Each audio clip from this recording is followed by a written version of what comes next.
Hola, buenas tardes a todos. Bueno, vamos a comenzar con la clase de hoy. Vamos a ver la unidad 3 de Java en nivel 2. Bueno, voy a compartir pantalla.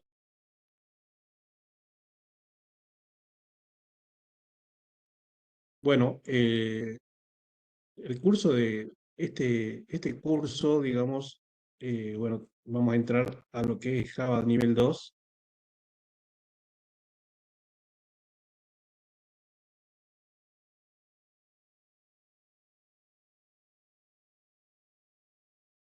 Bueno, acá en NetAcad tienen que,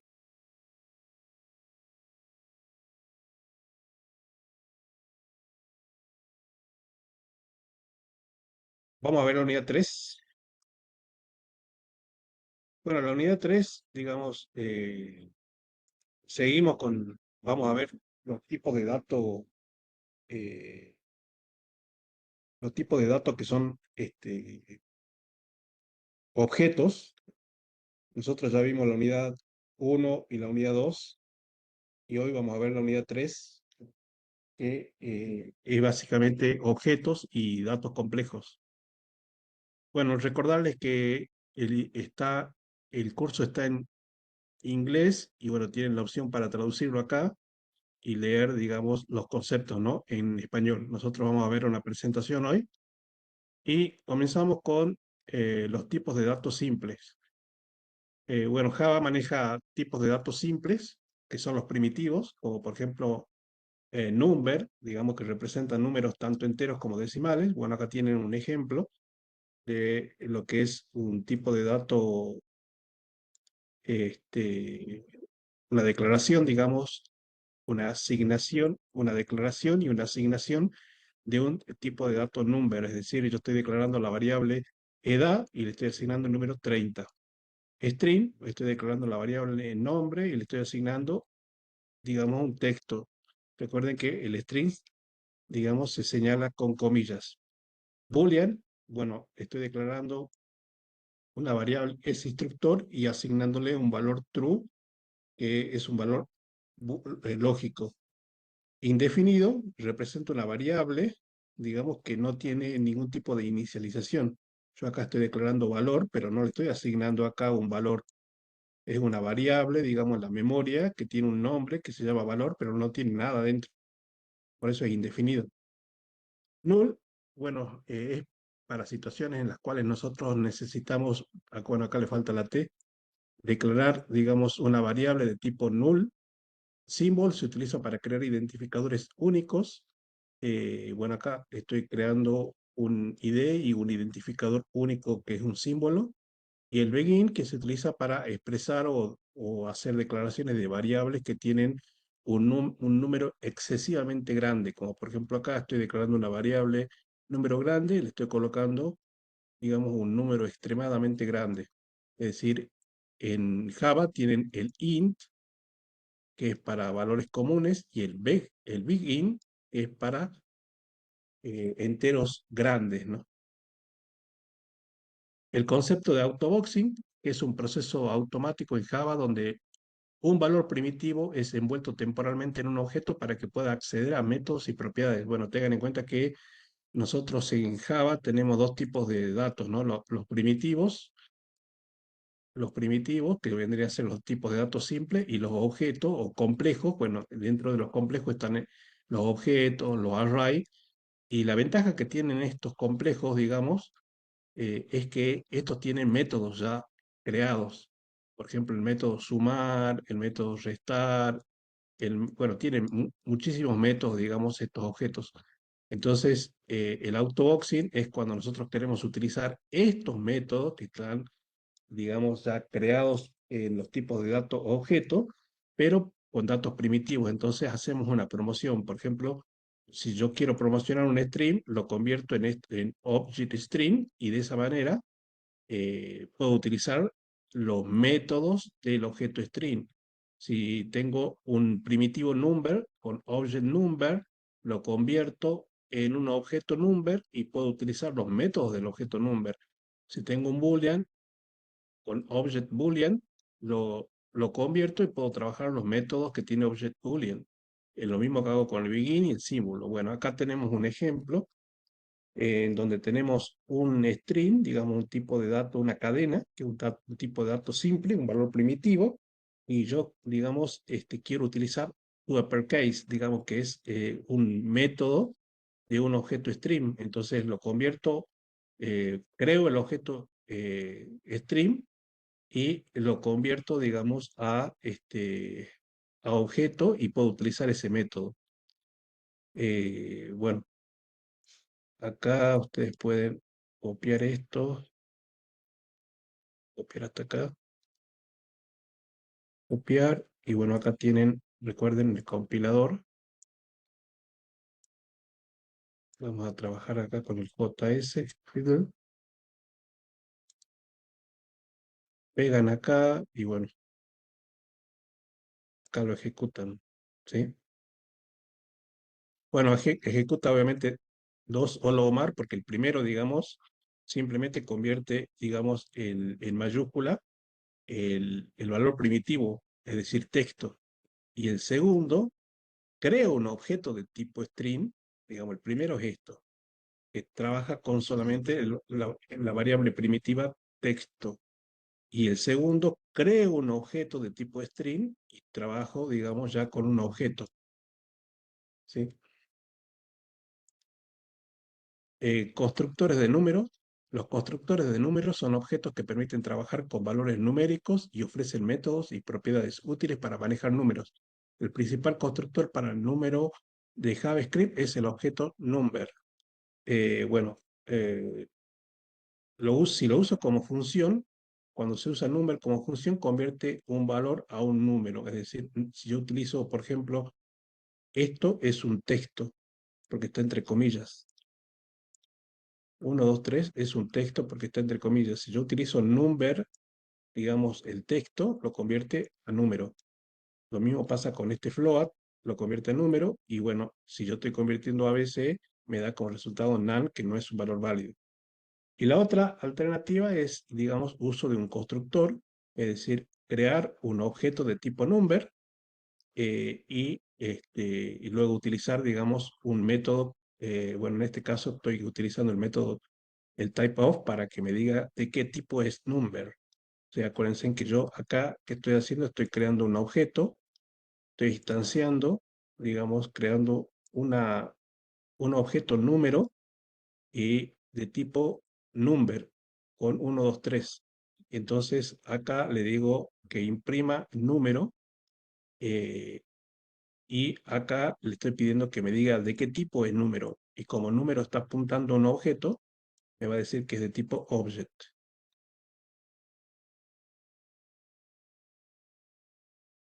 Conversión de números a diferentes formatos de cadena. En JavaScript es muy común convertir números a diferentes formatos de cadena para adaptarse a distintas necesidades. Bueno, la conversión básica es con toString, es decir, tengo una variable número que tiene, digamos, el número 123, y si yo utilizo toString, lo que estoy haciendo es convirtiendo, digamos, a texto este número, ¿no? Después tenemos el toFix, que convierte un número a una cadena con un número fijo de decimales. Bueno, en este caso tenemos eh, acá el valor decimal, y acá le digo toFix con 2 decimales o toFix con 0 decimal, y lo convierte, digamos, a string. Y por último tenemos el toExponencial, que también, digamos, tenemos un número y con exponencial lo convierto a un formato exponencial eh, con 2, digamos, valores decimales o con 4 valores decimales. Propiedades y métodos estáticos del constructor number. Bueno, number tiene estos más que nada dos métodos estáticos, que es maxValue, que representa el valor numérico más grande que se puede representar en JavaScript.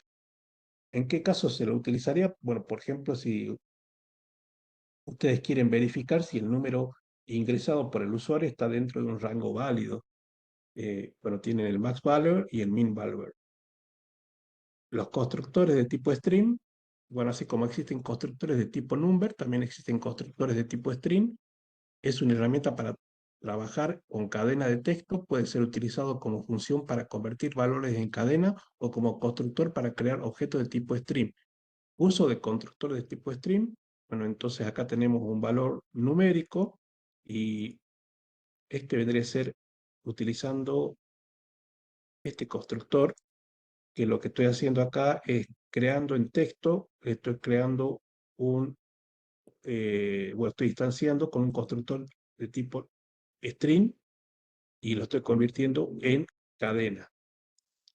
Y la otra es, digamos, con con el new, que digamos que es el más conocido, digamos, para instanciar objetos. Y entonces yo acá estoy creando un objeto de tipo de texto que va a instanciar, digamos, un objeto string con el contenido de hola. Y acá le estoy diciendo que me muestre el texto y acá le digo que de qué tipo es texto, que es un tipo de dato objeto. Acuérdense que typeOf es una función que me dice de qué tipo de dato es lo que yo coloco al lado, ¿no? En este caso, texto es un objeto porque yo estoy instanciando acá un string con el contenido de hola, digamos.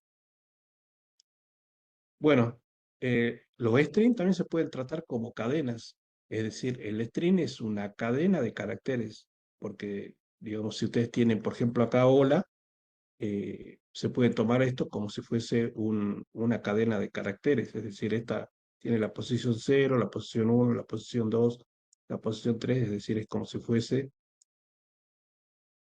una matriz o un array, en donde yo tengo acá la H en la posición 0, tengo la O en la posición 1, la L en la posición 2 y la A en la posición 3.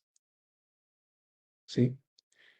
Dice, en JavaScript las cadenas de texto, es decir, los strings, pueden ser tratadas de forma similar a una matriz o a un array de caracteres, ya que cada carácter en una cadena tiene un índice asociado y puede accederse a través de él.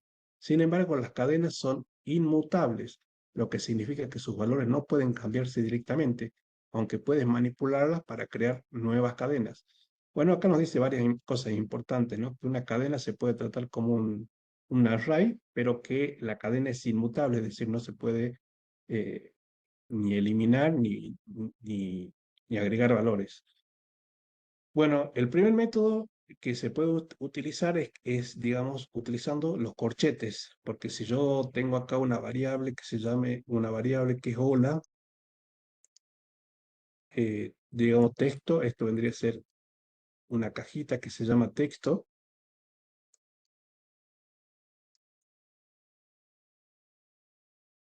y acá tengo la H, acá tengo la O, acá tengo la L y acá tengo la A. Entonces, cuando yo le digo que texto entre corchetes 0, me va a indicar la posición 0 y que hay en la posición 0 una H. Entonces me va a mostrar una H. Que hay en la posición 3, 1, 2, 3, me va a mostrar una A. Bueno, todo esto, obviamente, los ejemplos es para que ustedes puedan verlo, digamos, en el intérprete.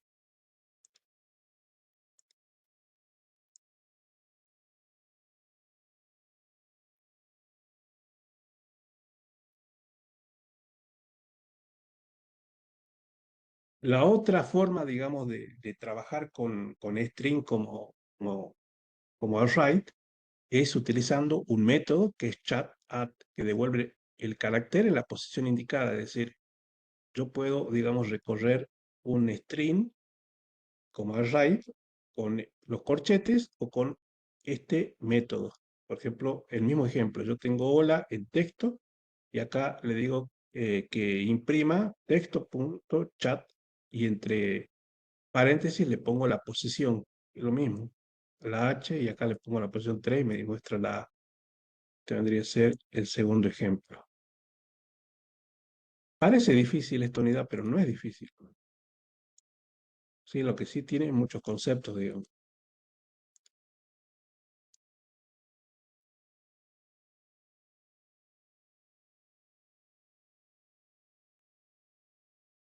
Bien. Conversión de minúscula a mayúscula, bueno, en string es muy común encontrar, digamos, querer convertir mayúscula a minúscula. Bueno, en este caso yo tengo hola mundo en texto y con el método lowercase lo que hago es convertirlo a minúscula. Y lo mismo si yo tengo en minúscula, con el método uppercase convierto en mayúscula.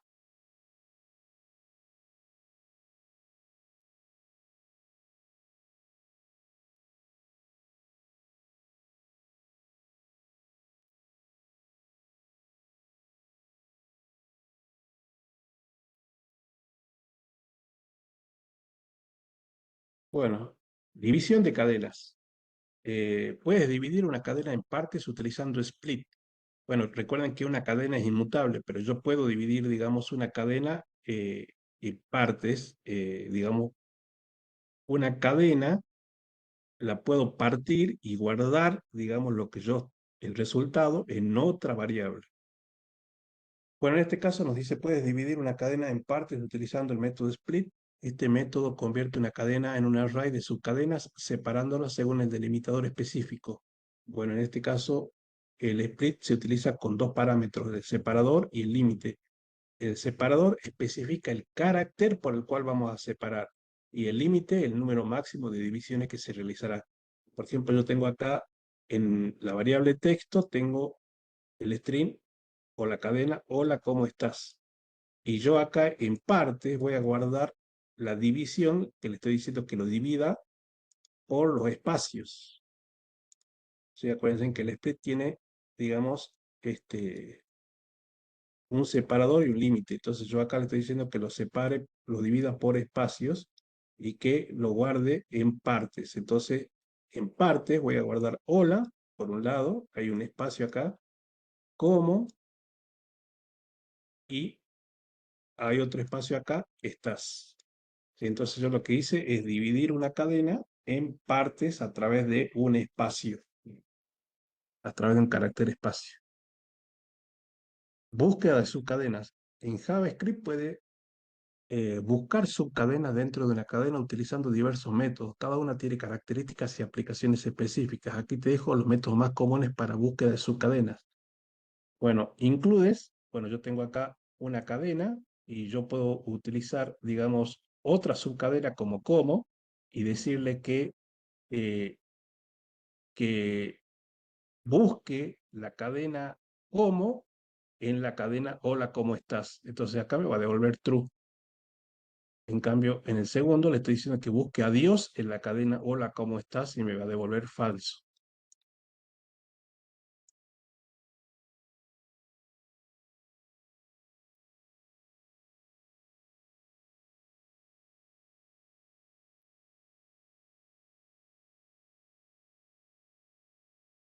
Bien. La otra forma es buscar con el index of, que devuelve el índice de la primera aparición de una subcadena. Si no encuentra, me devuelve -1. Entonces yo acá tengo una cadena, JavaScript es divertido, y una subcadena que es. Entonces yo le estoy pidiendo acá con index of que busque es en la cadena JavaScript es divertido. Me va a devolver que está en la posición 11. Es decir, recuerden que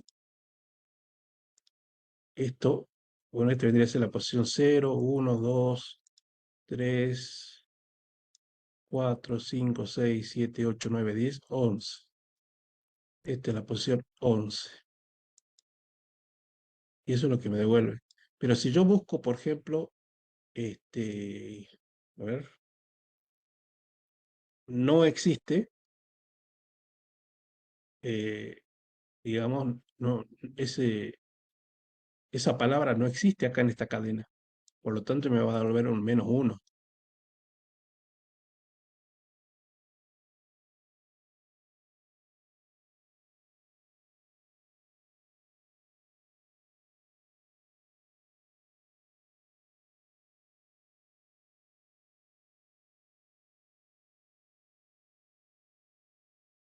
Bien. Y el último sería utilizando el last index, que devuelve el índice de la última aparición de una subcadena, si no encuentra, devuelve -1. Por ejemplo, yo acá tengo el texto hola, hola, hola, hola, y le estoy diciendo que busque hola en esta cadena, pero me devuelva el último valor. Y el último valor sería estar en la posición 12. Es decir, el H este está en la posición 12. Y eso es lo que me devuelve acá. Copiar subcadenas. Puede copiar subcadenas de una cadena original utilizando diversos métodos que permiten extraer partes específicas según índices y patrones. Por ejemplo, Slice tiene dos parámetros, start y end. Extrae una parte de la cadena entre los índices especificados str incluido y en excluido. No modifica la cadena original. Entonces tenemos acá la cadena original vendría a ser hola mundo, la subcadena le estoy diciendo que extraiga, digamos, desde el elemento 0 incluido, que es el H, hasta el elemento 3, que vendría a ser 1, 2, 3. Entonces me extrae solamente hola. Substring, que también tiene start y end como parámetros, extrae una subcadena entre dos índices, el start incluido y el end excluido. Similar al sleep, pero no admite índices negativos. Bueno, acá le estoy diciendo que me extraiga desde el 7 hasta el 12, entonces me extrae solamente mundo. Es decir, le estoy diciendo que se pare en el índice 7 incluido y que me lo que extraiga o que corte hasta el elemento 12. Eh, el otro que es substr, el método substr obsoleto en algunas versiones de JavaScript, extrae una subcadena desde un índice inicial y una longitud específica. Bueno, le digo que a partir del elemento 7 me extraiga 5 elementos, es decir, a partir de acá me extrae y me corta solamente y me trae uno nada más. Bueno, relleno. Puedes usar métodos como el pad start y el pad end para rellenar cadenas con caracteres en los extremos. Esto se utiliza comúnmente para formatear cadenas con una longitud fija, como números con 0 a la izquierda o tablas de texto alineadas. Bueno, el método pad start rellena el principio de una cadena con un carácter específico hasta alcanzar una longitud deseada. Por ejemplo, yo tengo acá el string 42 porque está entre comillas y yo le digo acá, digamos que número pad start, que tome 5 valores y los rellene, digamos, lo que está a la izquierda vendría a ser con ceros, o al inicio con ceros. Y el podstat es al revés, toma los cinco, este, las 5 posiciones, pero me lo rellena a la derecha o al final, ¿sí? Comparación de cadenas. Bueno, la comparación de cadenas se realiza mediante operadores de comparación o métodos específicos. La comparación básica con operadores JavaScript compara cadenas carácter por carácter según el código Unicode de cada carácter.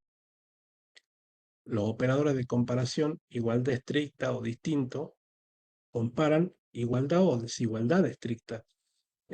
Bueno, tenemos también comparar igualdad y desigualdad con conversión implícita y los menores, mayores, menor igual o mayor igual. Bueno, acá tenemos algún ejemplo. Por ejemplo, acá ya hola con hola, estoy comparando igualdad estricta, me da true.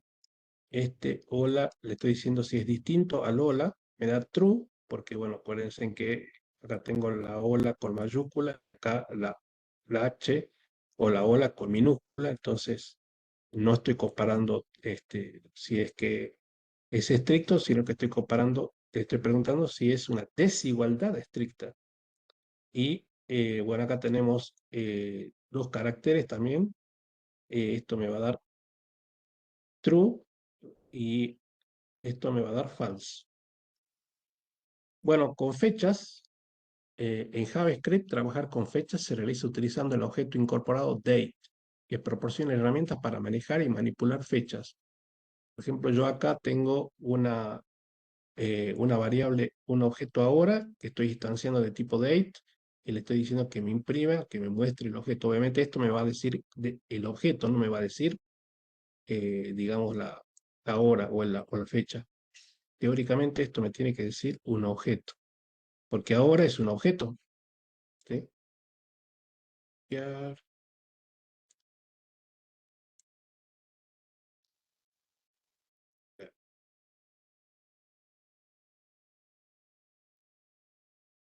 Me dice que es un objeto, de tipo date. No me dice el valor de la fecha. Bueno, esto lo mismo, porque bueno, acá solamente lo que estoy haciendo es creando un objeto de tipo date, con distintos formatos, pero es un objeto. Bueno, acá nos dice, ¿por qué pasa esto? Para obtener la representación textual de una fecha, debe utilizar métodos específicos del objeto date. La solución para mostrar la fecha y la hora es un formato más amigable. Puedo utilizar los métodos como getFullYear, getMonth, getDate, getHora, getMinuto, getSegundo. Estos métodos te permiten extraer las diferentes partes de la fecha y hora y luego concatenarlas en una cadena de texto. Bueno, es lo que estoy haciendo acá. Yo estoy creando un objeto de tipo date con este formato, donde le pongo la día, el mes y el año, la hora y los minutos y los segundos, y luego yo acá le estoy diciendo que separe solamente el año, que separe el mes, que separe el día, que separe la hora, los minutos y los segundos, y luego acá lo junto a todas esas variables que tengo acá, las junto en una variable y luego imprimo esa variable. Esto creo que está acá.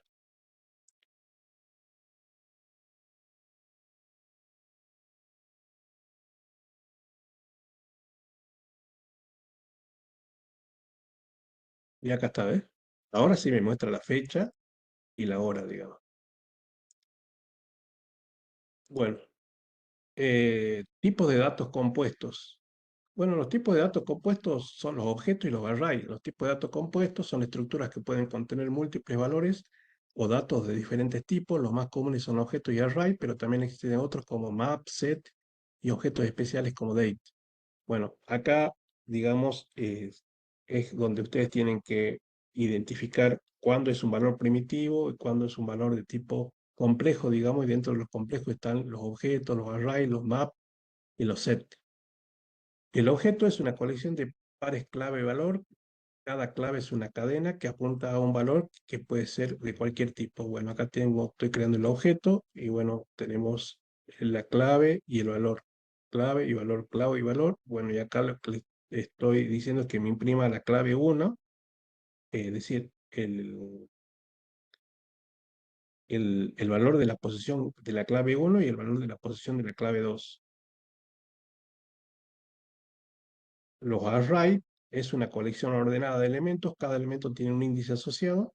Bueno, el array se lo expresa de esta manera. eh, y si yo le digo, por ejemplo, que me muestre el elemento 0, es 1. La diferencia es que los arrays, como pueden ver acá, me permite crear o obtener elementos de distinto tipo. Este es un número, este es un string, este es un boolean, este es un diccionario. ¿Sí? Entonces yo le digo que me muestra el elemento 0, me va a mostrar 1. Si le digo que me muestra el elemento 3, me va a mostrar, digamos, el valor, este, porque es 0, 1, 2, 3. Bueno, mapas, digamos que un map es una colección de pares clave y valor, donde las claves pueden ser de cualquier tipo.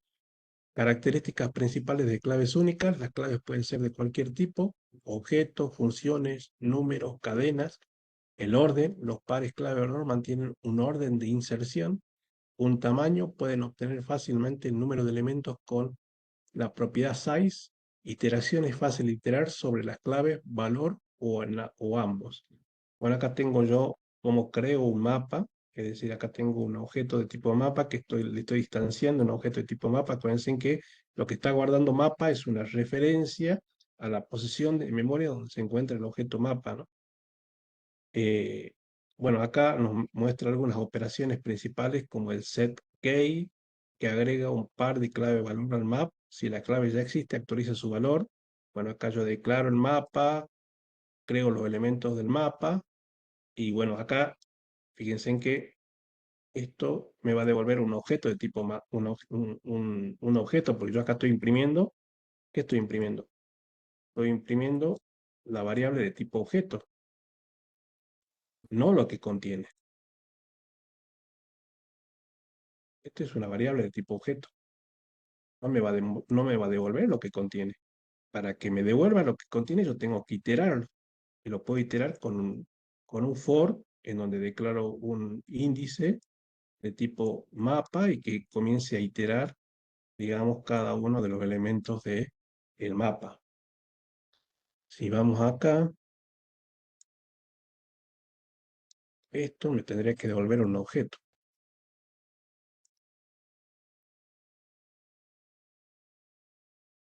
No me tendría que devolver los elementos del... ¿Ves? Me devuelve un objeto.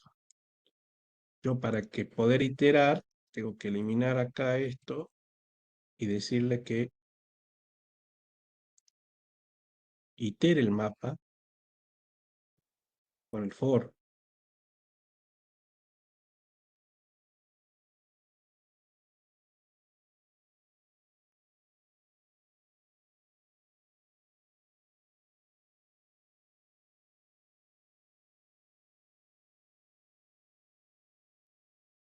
Y ahí itera, y ahí me devuelve, digamos, el contenido del mapa, que ya lo estoy iterando, lo estoy, digamos, lo estoy recorriendo al mapa. Eh, bueno, getKey obtiene el valor asociado a una clave, hashKey verifica si una clave existe en el mapa, deleteKey elimina un par clave-valor, size devuelve el número de pares clave-valor en el mapa, y clear elimina todos los pares clave-valor. Por ejemplo, map clear, y bueno, acá me muestra que no tiene nada. Matrices. Bueno, en JavaScript pueden crear matrices de diversas maneras según sus necesidades. Una matriz es una colección ordenada de elementos que pueden contener datos de cualquier tipo, incluidos números, cadenas, objetos o inclusive otras matrices. Bueno, acá nos muestra la creación de una matriz y obviamente yo para poder ver los elementos de la matriz tengo que iterar la matriz, ¿no? Y eso es lo que estoy haciendo con el for. Estoy creando una matriz con los elementos 1, 2, 3, 4, 5 y después yo estoy con el for recorriendo esa matriz elemento por elemento.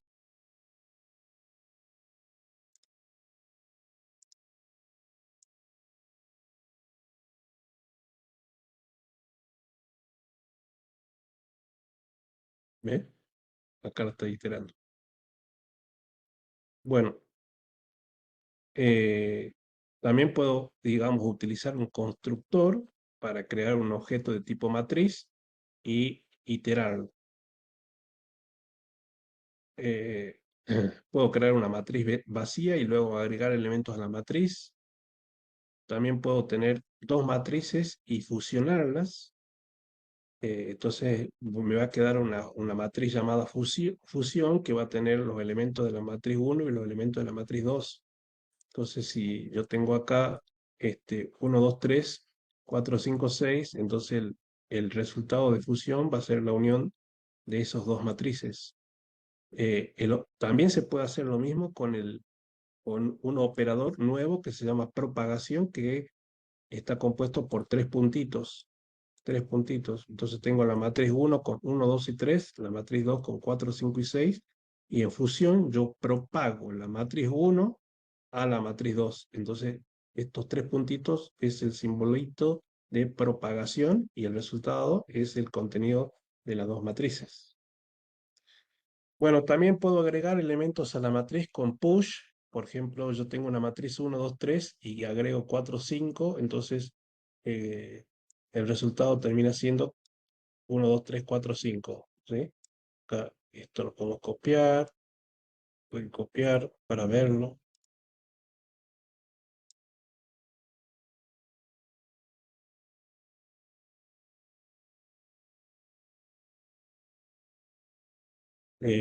Pueden hacer un shift para agregar uno o más elementos al principio de la matriz. Bueno, fíjense en que estos 4 y 5, el push lo agrega al final. El unshift lo va a agregar al principio. Yo acá le estoy diciendo que agregue 0, pero el unshift por defecto hace que este elemento se agregue al principio. Y después con place inserta elementos en una posición específica. Yo le puedo decir dónde quiero que lo inserte, digamos, en qué posición de la matriz. Eliminar elementos de la matriz. Bueno, pop elimina el último elemento de la matriz. Entonces, si yo, por ejemplo, utilizo acá, declaro una matriz 1, 2, 3 y con pop elimino el último elemento, me va a quedar 1 y 2. Y acá me está mostrando el elemento eliminado. Es decir, botón copiar,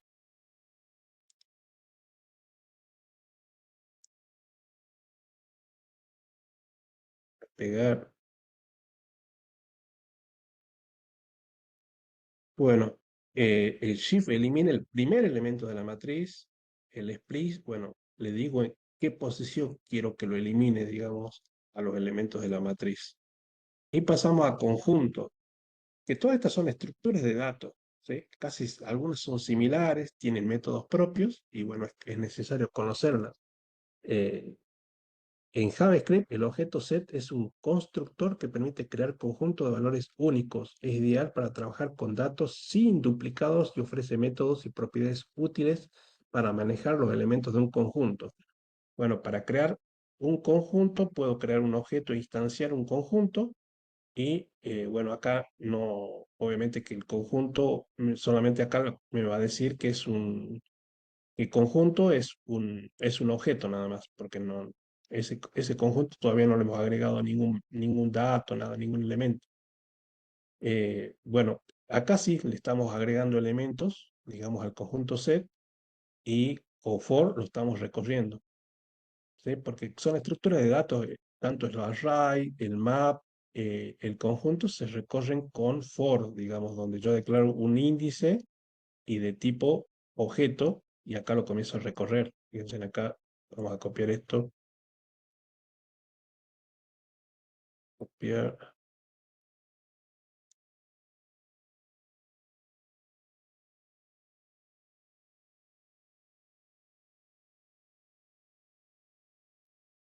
ve, ahí estoy recorriendo el conjunto.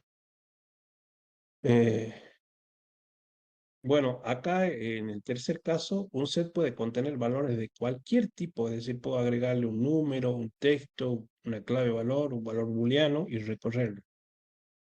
El constructor set se utiliza para crear colecciones de valores únicos. A diferencia de un array, un set no permite valores duplicados. Bueno, acá le está dando la diferencia y en qué casos utilizarlo, ¿no? Al conjunto.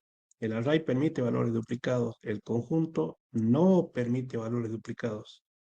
Eh, y su orden de inserción se mantiene. Bueno, acá estamos creando un objeto de tipo conjunto y lo estamos recorriendo, pero no tiene nada. Acá sí le estamos agregando elementos a un conjunto y cuando lo imprimamos, fíjese que va a eliminar el elemento duplicado, que es 3 y 3, lo va a eliminar, ¿sí? También podemos, bueno, en este caso estamos tratando este, este string como si fuese un conjunto y lo estamos recorriendo y me está mostrando cada uno de los elementos del conjunto. Bueno, hay distintas formas de iterar un conjunto. El que nosotros más conocemos es el for, porque el for te sirve para iterar estructuras de datos, array, conjuntos, diccionarios, todo lo que nosotros vimos también en Python. Pero también Java maneja otras estructuras como el for each para poder hacer recorrer un conjunto y también utiliza métodos como iterador scale que devuelve un iterador de los valores eh, en un set claves valor son iguales, value lo mismo que key, devuelve pares clave valor. Bueno, operaciones con conjunto, lo podemos convertir a un conjunto, digamos, usar el operador de propagación para convertir un conjunto a un array. Fíjense que yo acá tengo un objeto de tipo conjunto que tiene los elementos 1, 2 y 3. Y bueno, acá lo que estoy haciendo es creando el array y que luego me imprime el array. Puedo hacer unión de conjuntos y unir esos conjuntos y puedo hacer unión de conjuntos, digamos. En este caso estoy uniendo 1, 2, 3 con 3, 4 y 5. Intersección de conjuntos, es decir, para poder determinar cuál es el elemento en común. En este caso, el elemento común es la pera. Este conjunto A tiene pera y el conjunto B tiene pera. Entonces la intersección me va a devolver pera.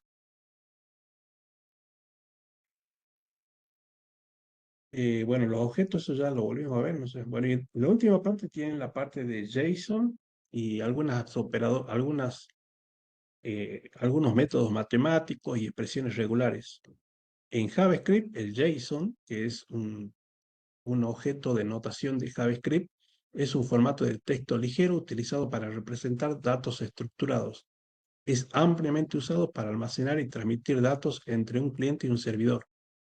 JSON es un formato basado en texto. Bueno, no sé si han tenido oportunidad de conocerlo. JSON, digamos, es muy conocido, se utiliza para todo lo que es ciencia de datos y análisis de datos.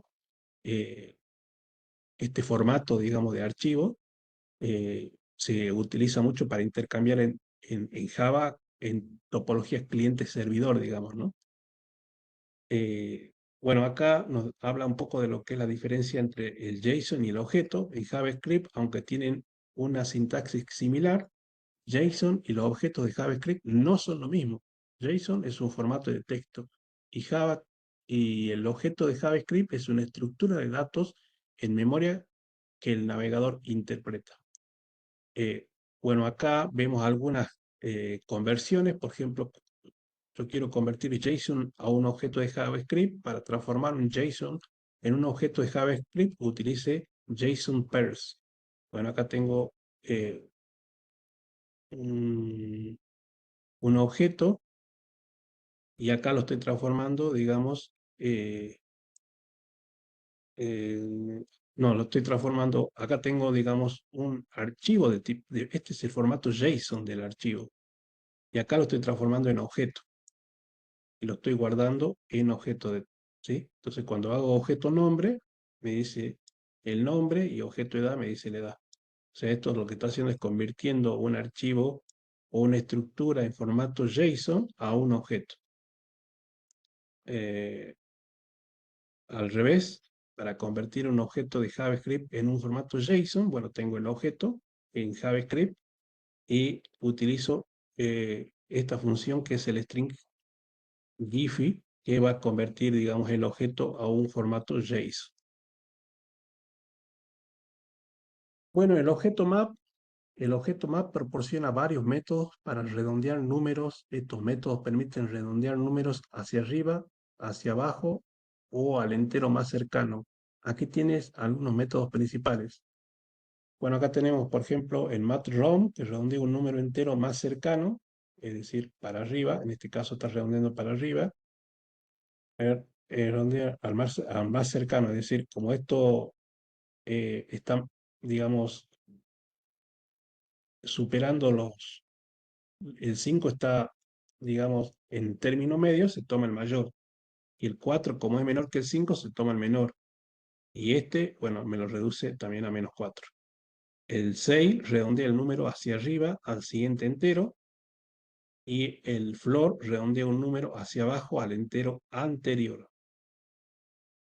Bueno, tienen las funciones del redondeo, el round, que permite hacer un redondeo en función de los decimales, la cantidad de decimales que querés redondear. Puedo hacer un redondeo hacia arriba con matSailed, acá tienen el ejemplo. Un redondeo hacia abajo con matFloor. Y luego tienen el tema de los constructores y los métodos de prueba. En JavaScript, un constructor es una función especial que se utiliza para crear e inicializar objetos. Los constructores son útiles cuando necesitas definir un molde o una estructura base para crear múltiples objetos con propiedades similares. Bueno, eso ya nosotros vimos en la clase pasada. Tenemos la clase animal y podemos tener los objetos que son perro, gato. También puedes incluir métodos dentro de un constructor para definir comportamientos asociados a los objetos creados. Acá nos explica cómo crear un constructor. Un constructor es simplemente una función con un nombre que por convención comienza con una letra mayúscula, se utiliza junto con la palabra clave new para crear instancias. Bueno, acá lo que yo estoy haciendo es creando una clase de tipo, una función de tipo persona que tiene nombre y edad. Bueno, acuérdense que this es un puntero a, hagan de cuenta que esto es una estructura, como por ejemplo acá tengo persona, que tiene las propiedades nombre, edad y saludar.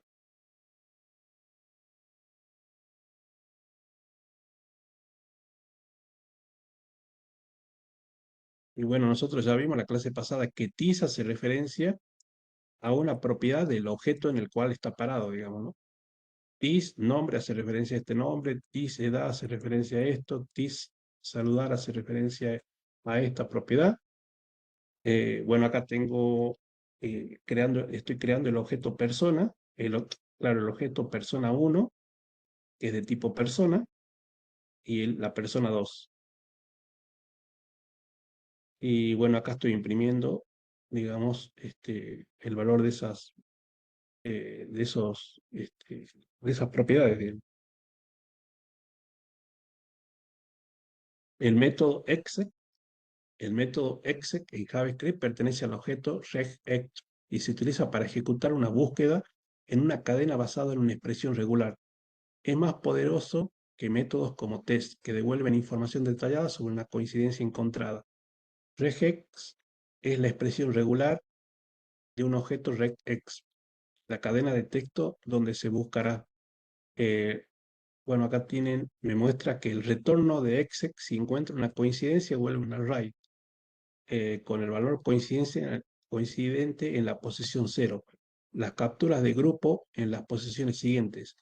Propiedades adicionales como el index me muestra la posición donde comienza la coincidencia, input, la cadena de texto original. Si no encuentra ninguna coincidencia, devuelve null. Bueno, acá hay un ejemplo. Este sí es un tema, digamos, que puede resultar difícil de entender. Y bueno, acá siempre les aclaro que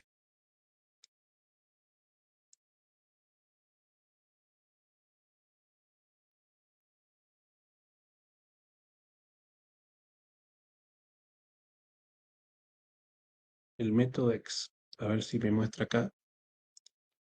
Explícame método ex. A ver,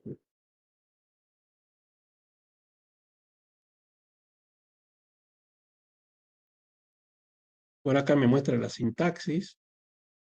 eh, la expresión regular es regex, el string es el texto donde se buscarán las coincidencias, los retornos que me puede devolver el index, la posición de coincidencia en el string, el input, el string en el que se realizó la búsqueda, y acá nos da un ejemplo,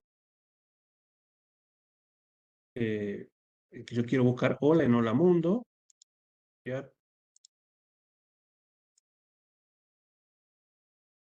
Y bueno, acá no solamente me devuelve la posición, sino también me devuelve la entrada y el tipo de grupo.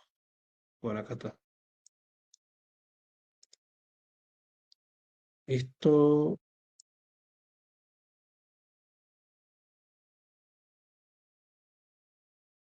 y después tienen aplicaciones de tipo integrado, que bueno, eso también tienen al final, digamos, de lo que es la unidad. Y esta unidad es amplia, muy amplia, y quizás les resulte complicada. Tiene algunos ejemplos como para que ustedes puedan guiarse. Eh, Estos laboratorios que están acá son laboratorios en donde acá les dice las consignas. Eso me olvidé yo la clase pasada. Eh, bueno, acá estoy teniendo problemas con el traductor, pero fíjense que acá tienen la solución. Y obviamente esta solución, de algunos tiene problemas, y obviamente estos laboratorios son para que ustedes completen e identifiquen los problemas. Entonces lo que voy a hacer es copiarlo y pegarlo y ponerlo acá, me da error. este código y fíjense cómo JavaScript, bueno, el ChatGPT va a modificar, digamos, me dice dónde están los posibles problemas. Eso me olvidé explicarle en la unidad 2, también tienen laboratorios, no son obligatorios hacerlos, pero si ustedes quieren entender un poco mejor, pueden copiar, pegar en ChatGPT y fíjense que me genera un código corregido, que ese es el objetivo de estos laboratorios. Todos estos laboratorios, bueno, acá tienen las consignas, ustedes ponen, acá hacen clic en Solution, le da la solución, pero tiene un error. Entonces ustedes tienen que copiarlo, llevarlo al ChatGPT para que le diga dónde está posiblemente el error y que le genere el código correcto. Bueno, también tienen trabajos prácticos, como son muchos temas. Fíjense que acá en este primer trabajo práctico se hace práctica de constructores con números. Bueno, acá tienen la consigna, crear un programa que convierta una cadena en un número utilizando el constructor number y luego sume 10 al resultado. Eh, y bueno, acá está el ejercicio resuelto.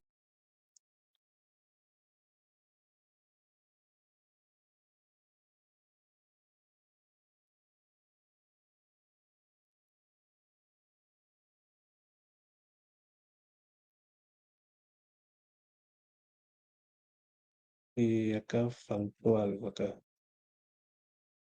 Mm, ah, esto.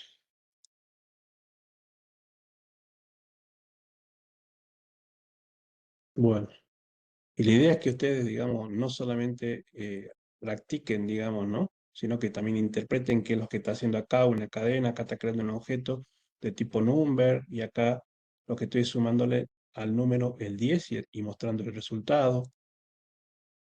Bueno, acá tenemos propiedades y métodos estáticos del constructor number. La consigna utiliza números epsilon para comprobar si dos números en un punto flotante son casi iguales.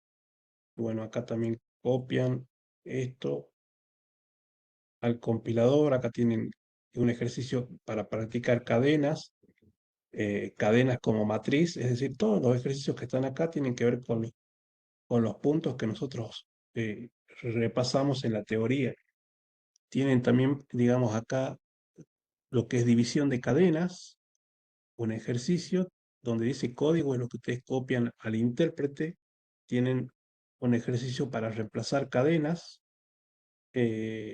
búsqueda de cadenas, copia de subcadenas,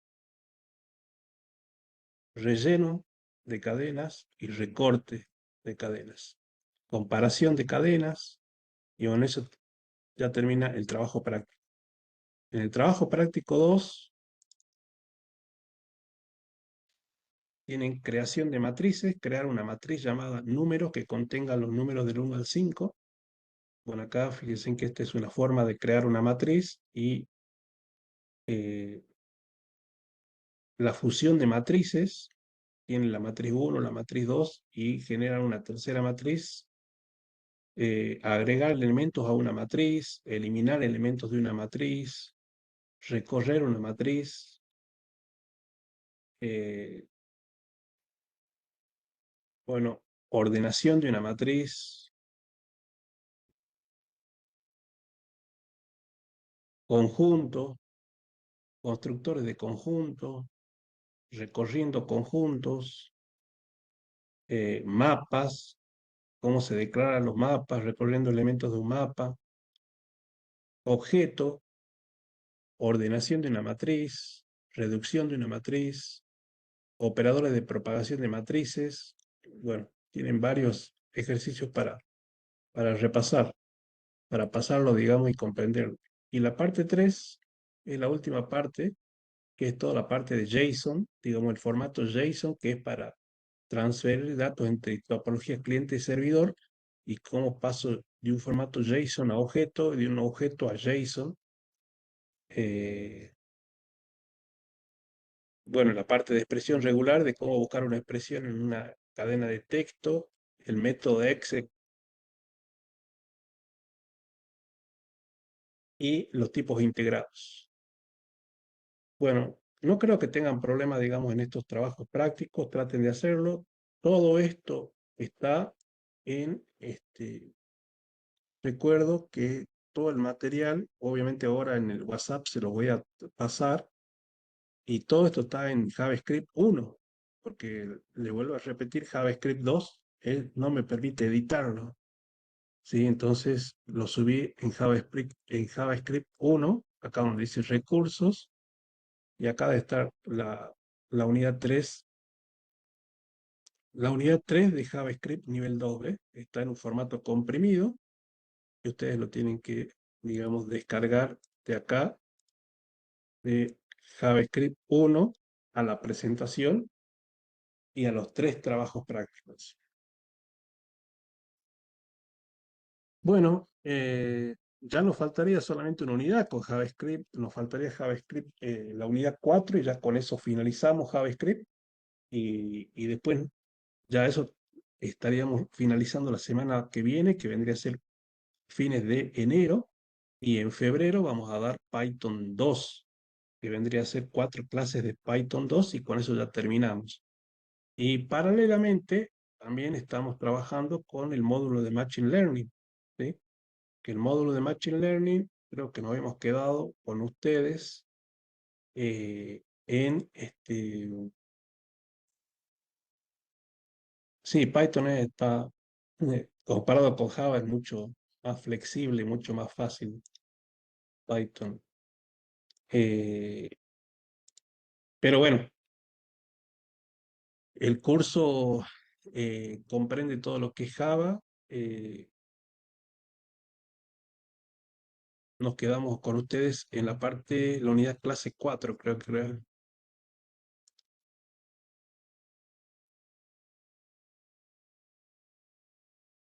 Bueno, les vuelvo a repetir que la idea de estos collab es que ustedes repitan y les quede, eh, para ponerlos un poquito en contexto. Estos collab me dicen cómo es el proceso de limpieza, visualización, y vamos a hacer algunos algoritmos que son muy fáciles de Machine Learning, para que ustedes vean, digamos, cómo funciona, y todo este proceso que tienen que hacer para trabajar con un algoritmo de Machine Learning. Es decir, ustedes tienen la herramienta de inteligencia artificial acá, y nosotros estamos trabajando con los datasets, y vimos algunas herramientas para manipulación, y ahí vimos bibliotecas como Pandas y NumPy en, en las clases 1, 2 y 3. Y, y bueno, también en esta parte, digamos, así como vimos Pandas y NumPy para todo lo que es manipulación de los datos de un dataset, tenemos que ver visualización. ¿Por qué? Porque la visualización es muy importante. Yo la clase pasada les di una introducción a lo que es la visualización, porque a través de la visualización nosotros podemos determinar o detectar algunas anomalías o algunos valores atípicos que tenemos en un dataset. Tengan en cuenta que estamos hablando que los datasets son big data, es decir, son bases de datos enormes, y muchas veces son más de una base de datos.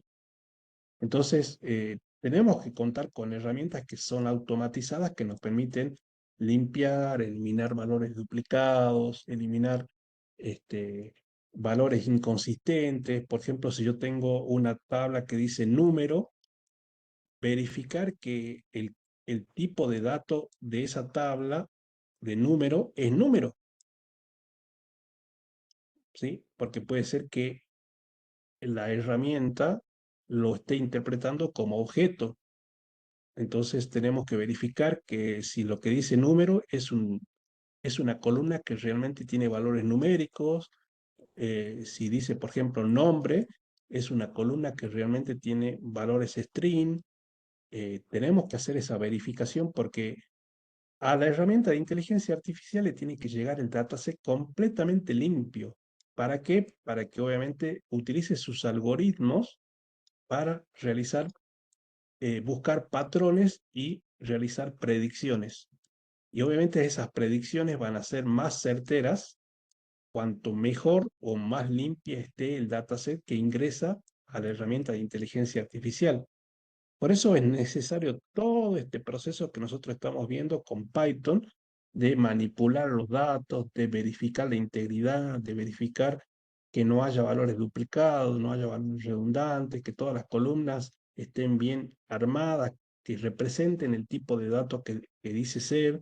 Bueno, y hoy vamos a ver las visualizaciones porque las visualizaciones muchas veces nos permiten detectar anomalías o valores atípicos, ¿sí?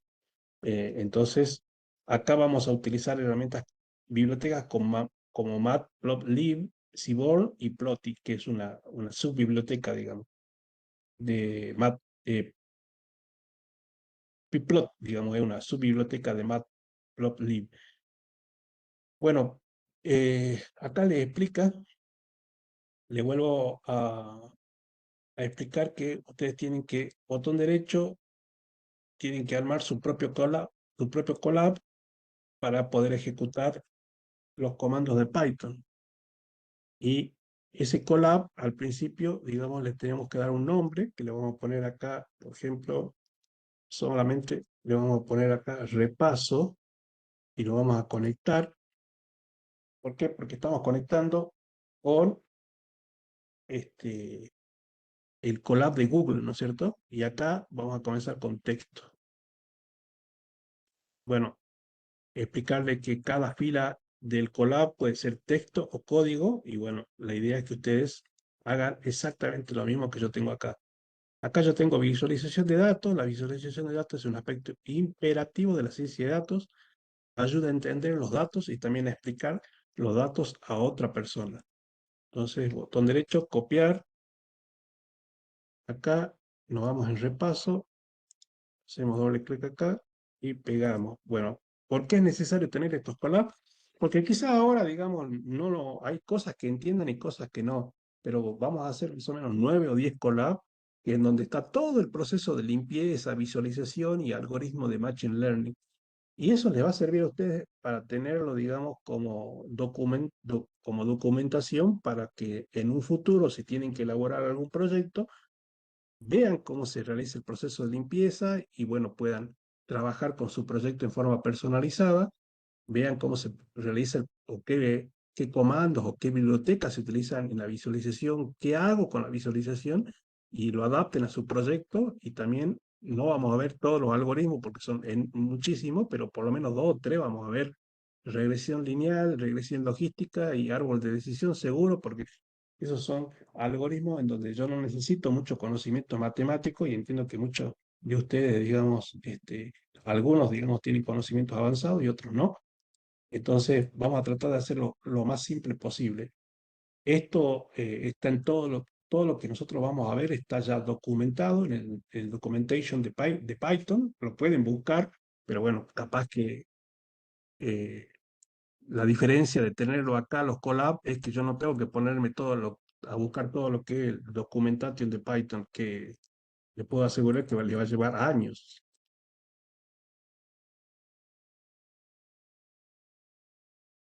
¿sí? Acá en el Pandas, aprenderlo, digamos, las funciones de Panda, todos los comandos de Panda, le puede llevar mucho tiempo. Yo lo que estoy haciendo acá es acortar el camino, digamos, directamente mostrándole cuáles son las bibliotecas y los comandos y cómo se realiza el proceso. Bueno, acá luego nos dice: Python cuenta con varias librerías para visualización. Las principales son Matplotlib para gráficas sencillas, como bar, pie, line, scatterplot. Bueno, acuérdense que nosotros en la clase pasada vimos que los bar son los gráficos que tenemos en barras. Cada uno de estos es un bar. O los histogramas, ¿no? Que también podemos tener acá histogramas.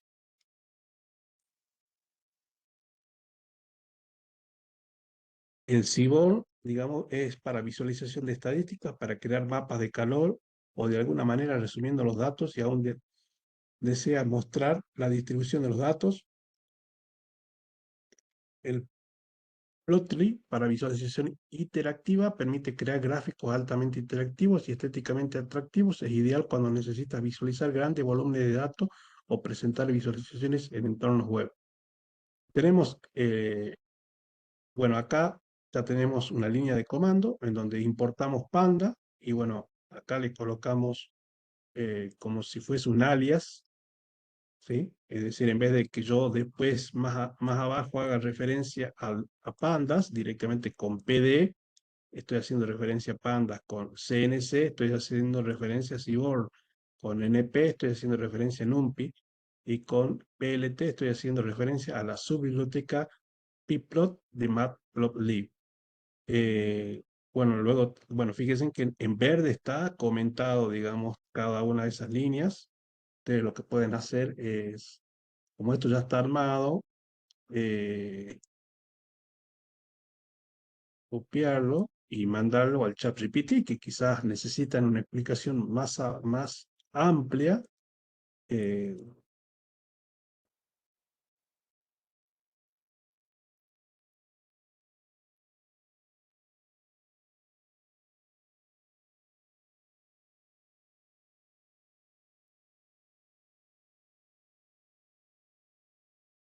y a ver qué me dice el ChatGPT.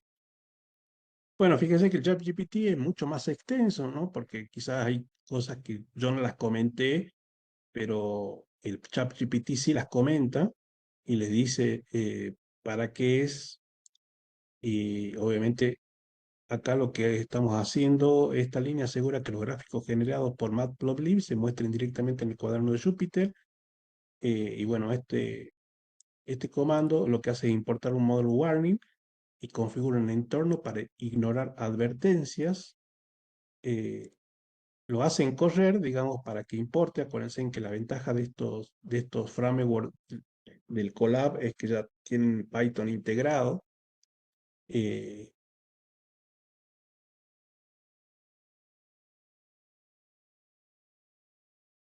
Fíjense que acá me muestra, digamos, el tildecito que me dice que lo ejecutó correctamente a todo esto, Python, y avanzamos, ¿sí? Cuando, por ejemplo, ustedes tienen un error en algo, acá, por ejemplo, eliminemos este, y hagamos correr esto, acá les muestro un error Python. Obviamente que para esto yo tengo que tener algún tipo de experiencia, digamos, en código Python, pero si, bueno, si ustedes no le encuentran el error, pueden eh, pedirle a ChatGPT que les indique dónde está el error y que le genere un código nuevo. Le puedo decir, me tira este error.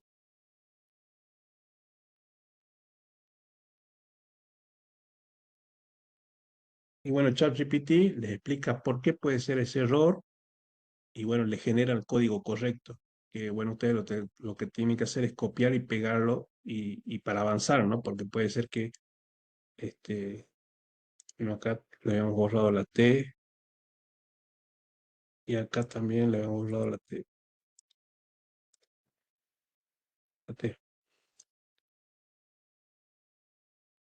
Eso es más que nada para explicarles que si algún código le da error, ustedes pueden ir a ChatGPT, poder identificar ese error y que ChatGPT me reestructure, me genere nuevamente el código correcto.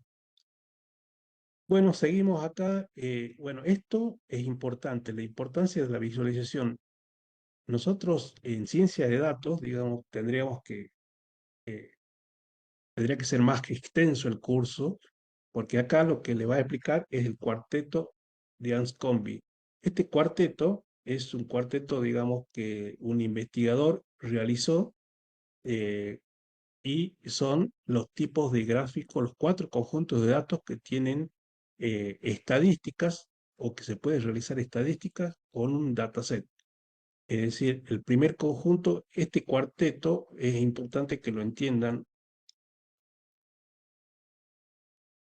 Bueno, acá yo no le doy el soporte teórico, le digo directamente el resumen de estas cuatro visualizaciones, qué es lo que representa, pero ustedes en ChatGPT tienen que investigar qué es el cuarteto. de Anscombe.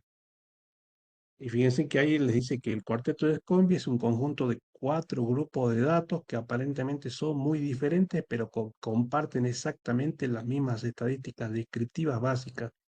Fue creado por el estadístico británico Francis Anscombe en 1973 para demostrar la importancia de la visualización de datos antes de analizarlos y confiar únicamente en los resúmenes estadísticos. ¿Cuáles son las características principales? Los 4 conjuntos tienen media, varianza, coeficiente de correlación lineal y ecuación lineal de regresión lineal idéntica. Bueno, acá les va mostrando lo que va a ver en la visualización. El primer conjunto de datos es un patrón lineal típico donde la relación X e Y parece ser bien representada por una línea de regresión. Si ustedes vuelven acá, y sí, efectivamente, el primero aparentemente es una línea que está representada, digamos, por una regresión, es decir, por cada conjunto de X, por cada punto de X, por ejemplo, este punto de X hay un equivalente de Y. Por este punto de X hay un equivalente de Y. El primer gráfico. El segundo gráfico nos dice que es una relación casi lineal, pero con un dato atípico que distorsiona la correlación. Es decir, en el segundo hay un valores atípicos, digamos, que distorsionan la correlación, como por ejemplo estos valores que están acá. Parece que esto sube, aparentemente desde acá hasta acá parece que sube, pero esto, digamos, ya lo he hecho a perder. Y esto ya lo he hecho a perder. Son valores atípicos que distorsionan, no están distorsionando, digamos, la progresión lineal, ¿no? Que puede tener este gráfico.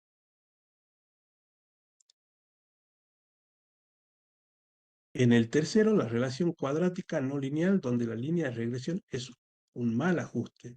Este vendría a ser el tercero, que este, digamos acá, fíjense que tengo también valores que me están distorsionando digamos, y esto es importante señalarlo. El tercer, me comí el primero, segundo, tercero, acá está el cuarto. Y el cuarto, la mayor parte de los datos tienen el mismo valor de X con un único dato atípico que distorsiona la correlación. Es decir, que vendría a ser este valor. Acá hay un solo valor de X y varios valores de Y, pero tenés un dato atípico que distorsiona. Bueno, y hay obviamente un dataset para practicar con, con esto de lo que es el cuarteto Anscombe. Decíamos, hay un dataset y ese dataset lo cargo yo acá. Dice acá, por ejemplo, en esta línea de código, bueno, lee el archivo de GitHub, los datos se almacenan en una variable Anscombe con un objeto dataframe. Fíjense que acá estoy utilizando esto, que es un comando para convertir esto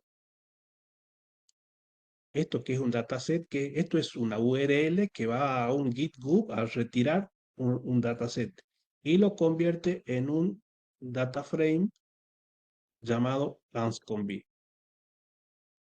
Sí, es decir, con esto le estoy diciendo, anda a leer este archivo que está en formato CSV y convertirlo a data frame. ¿Para qué? Porque les recuerdo que Panda convierte todas las estructuras de datos a series o data frame. Bueno, tiene también otros tipos de datos, pero en esta práctica estamos trabajando con data frame para trabajarlo, digamos, ¿no? Entonces, fíjense que acá esto existe. Si ustedes copian esto,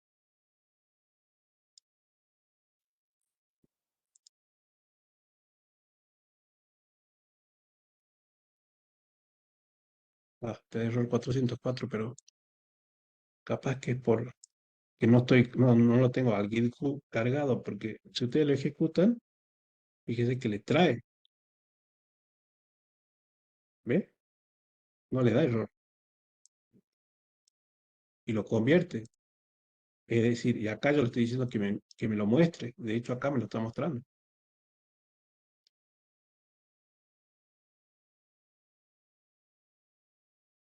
Y bueno, acá le digo que me muestre las primeras filas, key, acá le digo que verifique la estructura. Bueno, acá podemos ver que la estructura tiene, el dataset es un object, tiene las coordenadas X y las coordenadas Y que son de tipo float. Eh, bueno, acá le digo que, por ejemplo, Ascombi dataset, esto selecciona las columnas dataset del dataframe Ascombi. Unique, este método de Panda devuelve una lista de todos los valores únicos presentes en la columna seleccionada. Bueno, esto es para hacer agrupamiento. Por ejemplo, yo acá ejecuto y fíjese que me devuelven los valores únicos. Y bueno, acá va a calcular los valores de media y la varianza del dataset. Y acá me calcula, digamos, por cada grupo, la media, la varianza de X, la media y la varianza de Y. Bueno, acá vamos a comenzar a calcular la correlación. Y acá nuevamente lo que está en verde es el comentario, que yo le digo qué es lo que hace. Eh, bueno, tienen acá una estructura que lo que va a hacer es iterar sobre el conjunto G, que es un data frame que contiene las filas correspondientes a un grupo, e indica que no se utiliza el nombre de grupo en este caso. Bueno, este, vean de poder hacer esto. Vamos a ver si esto, yo estoy trabajando acá.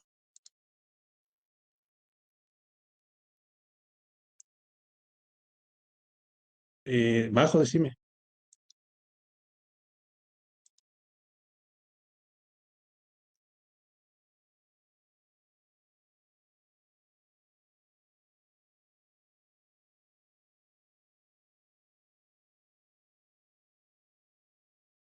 Bueno, ese es el collab para que ustedes puedan eh,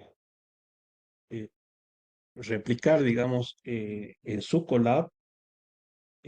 Vamos a continuar la clase que viene viendo. Hay algunos conceptos teóricos que hasta donde yo vimos, hasta la parte de correlación, hasta acá pueden ver esta parte, ¿sí? Bueno, hasta acá donde dice calcular correlación, ya ahí necesito darle algún soporte teórico para que entiendan qué es lo que buscamos acá. Pero pueden, digamos, ir generando su collab hasta ese punto. Y fundamental que entiendan para qué sirve este cuarteto de Ascombi, ¿no? Que se utiliza mucho en ciencia de datos. Eh, bueno, también recordarles que la plataforma va a quedar abierta por lo menos un año para que ustedes puedan terminar, digamos. Seguramente vamos a terminar fines de febrero el curso y en marzo puede que haya alguna consulta para un proyecto que lo tienen que hacer ustedes y ya con eso finalizamos el curso. Así que bueno, hay gente que todavía está en Python, digamos, pero no se preocupen porque, digamos, el curso va a quedar abierto un año como para que ustedes completen los cursos y tengan los certificados que corresponden por cada módulo. Y bueno, todo esto, sí, sí, sí, yo al finalizar le voy a dar las consignas. Tenemos todavía bastante clases, digamos, para hacer de Machine Learning. Y al finalizar les voy a dar las consignas y después, bueno, ustedes van a presentar el proyecto. Pero bueno, traten de hacer estos collabs. Eh, Les vuelvo a repetir que de Java no vemos, digamos, Machine Learning porque, digamos, sería muy denso el curso, pero Python es lo más utilizado, digamos, ¿no?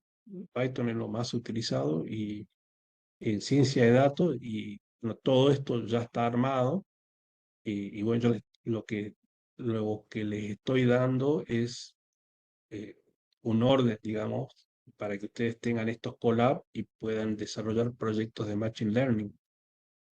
Eh, y la consigna del proyecto seguramente se lo voy a dar a fines de febrero, cuando terminemos Python y terminemos Machine Learning. Pero van a tener un año para hacer el proyecto, así que no se preocupen, digamos. Bueno, chicos, seguimos la clase que viene. Eh, si no tienen preguntas.